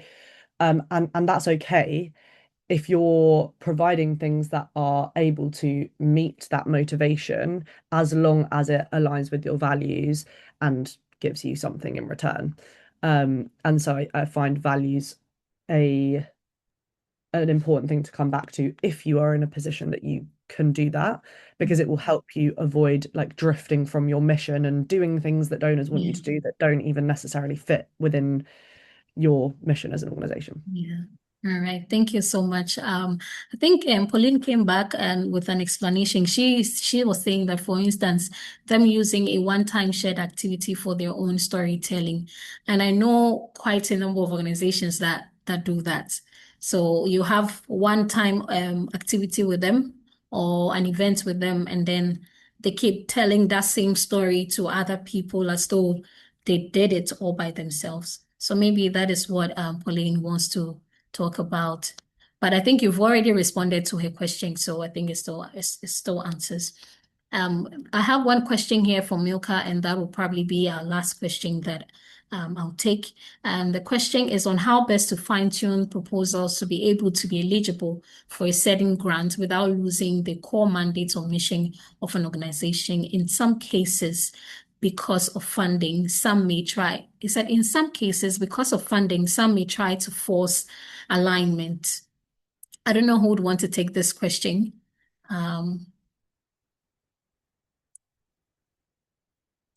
Charly? Yeah, I'm happy to go. Thank you. I would argue that this comes back to what I mentioned earlier about positioning your organizational mission, vision, values first before narrowing down into particular either thematic, geographic, or like project focused areas that a funder might be interested in supporting. So I think you can kind of try to balance both, and I would always recommend, as I said, starting from that higher place before you narrow in. And honestly, it's a kind of similar response to building values aligned partnerships. If you feel like you're fitting a square peg into a round hole and you can't actually deliver on what you're saying you can, don't do it. You know, especially if you're a smaller team who is trying to prioritize and use your resources and time effectively, I would just be really honest with yourself and with your team about what you are in a position to go put yourself forward for. If you're going to be competing with a lot of other organizations that do exactly what that funder wants to see, and you know that what you're doing is a bit of a stretch, maybe consider that. Use that as a tool to prioritize. Okay, thank you so much, Charly. I think we had one hand raised from N. So maybe N, you can take the floor, ask your question, and then we'll move on to the next session. Kindly unmute.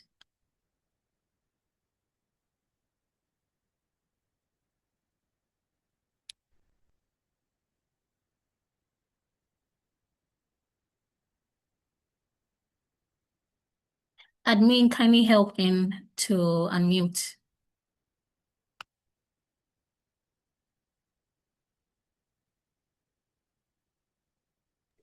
Could I just jump in while they sort that out? Okay. Three things came up for me that tie in with the last two questions. I think this is why it's important to document everything. With the innovation challenges that we've worked with, we've noticed that am I frozen or is Naomi frozen? No, we Yeah, I'm can. okay. Okay. We've noticed that a lot of initiatives don't have their mission, their vision, their key messages documented anywhere. That's why this reminds me, it is so important to document where you on a page where what your values are, so you can keep coming back to it, so you can treat it like the backbone to everything you do, so you don't have to shift and change. Another thing that came to mind was relationship building. If you find something isn't that aligned, have you built enough of a relationship or enough of a rapport to speak to the targeted person? Because maybe this initiative is not, this opportunity is not aligned, but maybe they have something in the works that might be a better fit. Maybe they know another organization that maybe they have something that is a better fit. Why I say this is because we have had many potential initiatives reach out to us, maybe not exactly good fit for the initiatives that we have, but we do have organizations within our network that was a better fit for, so we redirected them there.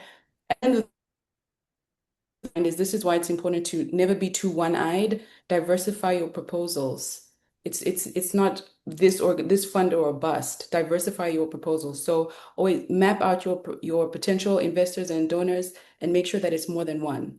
So yeah, I will hand it back to you, but those were the things that came to mind.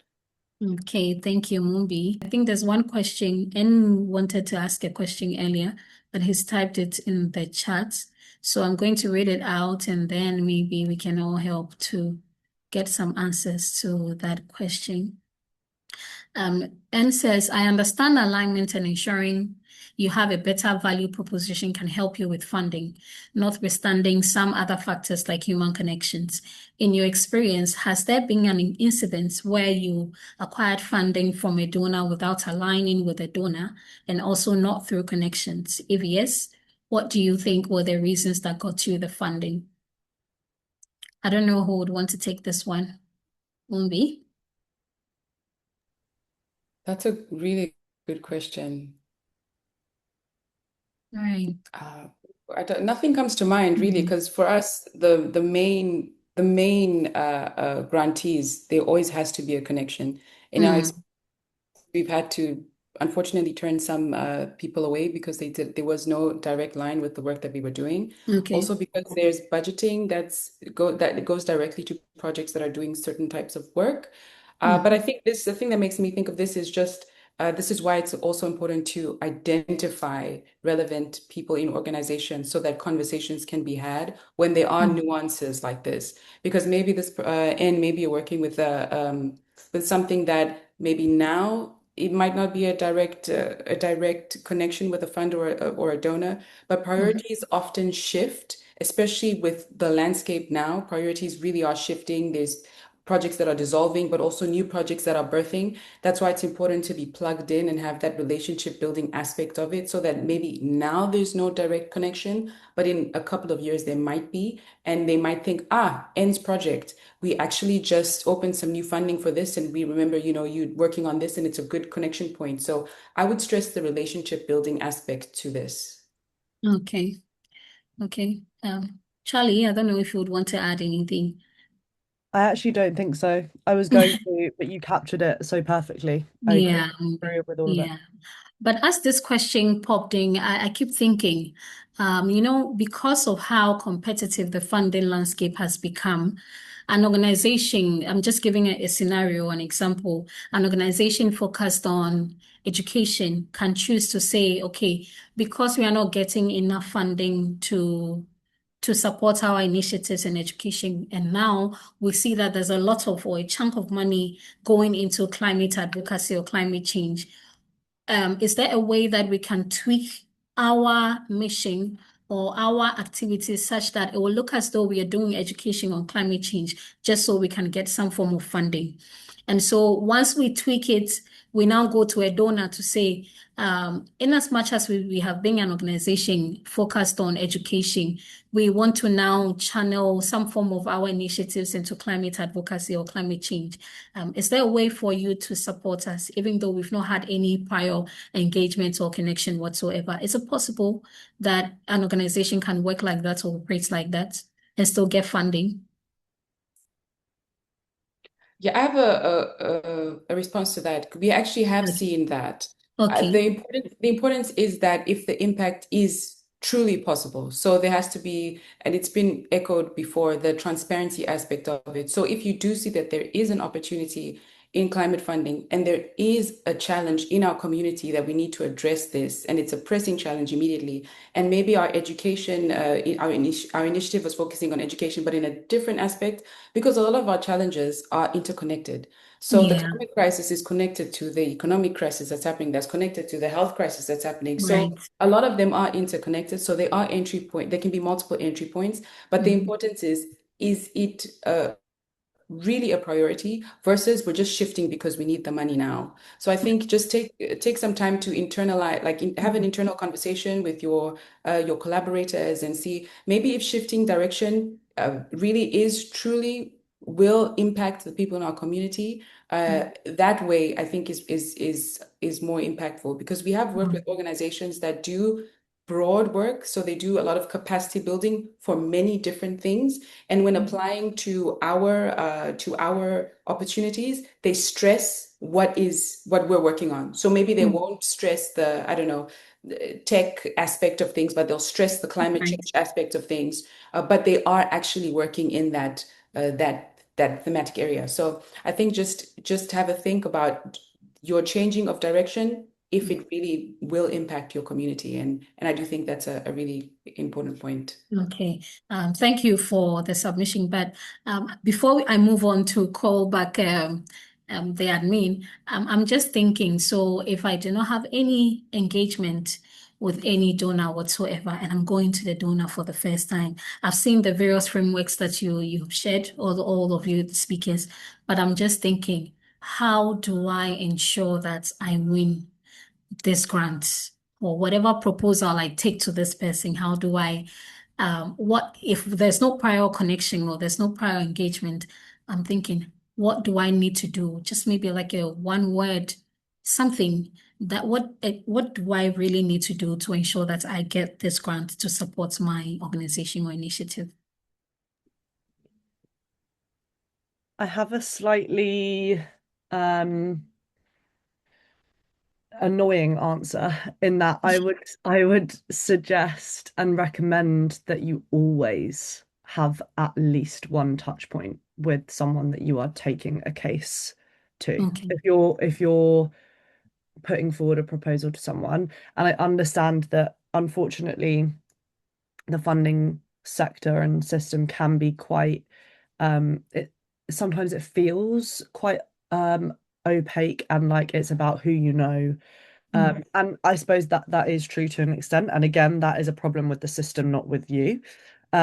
However, you do have the ability to build connections. You have the ability to identify entry points to people and organizations by mapping out who you know, who you have access to within your network, and then who they know. And so you do have the power to form some kind of connection and relationship with a funder. And so sorry, I know that's annoying because it doesn't really answer the question, but my answer to the question would be that I think you should always have a touch point that is going to make you stand out, even if it's like a personalized email to the grants manager. That would be my recommendation. Okay. So I think the admin prompted me that I could still go on. So I have one final question. In the case where there's a platform open for people, organizations to submit proposals, and then I have never had any engagement with this particular organization, do you think there's still the possibility for the organization to win the grant? You know, sometimes some donors or funders open up a platform where they are accepting proposals from so many different organizations. Now imagine, let's say, a platform or an organization like the European Union with their Horizon platform, and then they are accepting proposals from organizations. Now I submit a proposal. I have never worked with the European Union. How do I, or on what grounds would the European Union say that, okay, let's give this organization the opportunity, or let's give them this grants to do this small project and see how it goes? Absolutely. I think your question was if there's a chance. Mm-hmm. My Is response, there a chance? Yeah. absolutely. Absolutely, there's a chance. I'm coming from the entry point of innovation challenges where grantees receive, financial support, but also, support to grow. And a lot of these funding opportunities are actually aimed at seed level, early stage to help them grow. And when we launch application rounds, we prioritize initiatives that we've never worked with before, because it's a long sort of process, So there are opportunities. I would say Charly's maintaining a touch point. I think that's really, really great. Another word that came to mind was be proactive. So a lot of the times organizations will launch, applications. We're receiving applications for this grant opportunity. We have a webinar on the whatever to learn more information webinars. Make sure that you go to the webinars, because let's say after this webinar, I'm going to remember N's name. because N was quite proactive, asked some questions, not to single you out or anything like that, but just the approach of being proactive will get you far, will get you remembered. So yeah, there's absolutely a chance. I see Charly, you're off mute, so I'll hand it over to you. Yeah.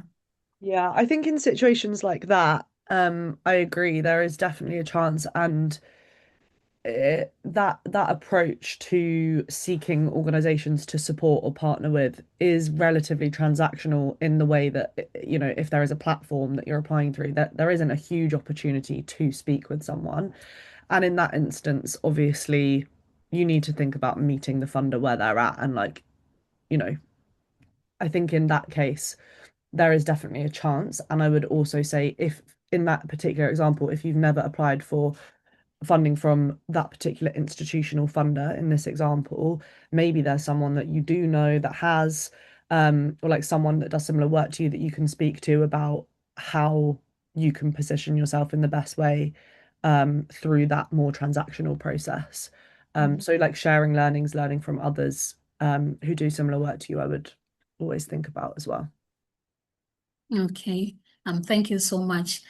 Before I hand over to the admin, I have one final reflection, and that is what I have noticed in the NGO space, because I've been in the space for quite some time now. What I've noticed is that when it comes to proposal drafting or proposal writing, a lot of times you don't really, as communication professionals, we do not even receive the proposal to review.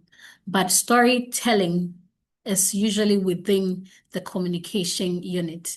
So how do we ensure that the unit responsible for telling the story, the organization story, the work they've done, the impact, everything, is not left out? Because usually there's always a unit for resource mobilization, there's always the unit for programs management.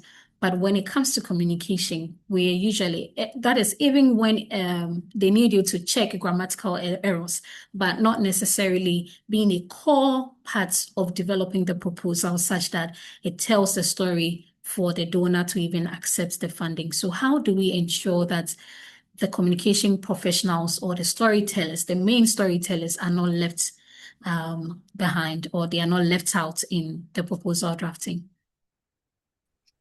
That is such a incredible point.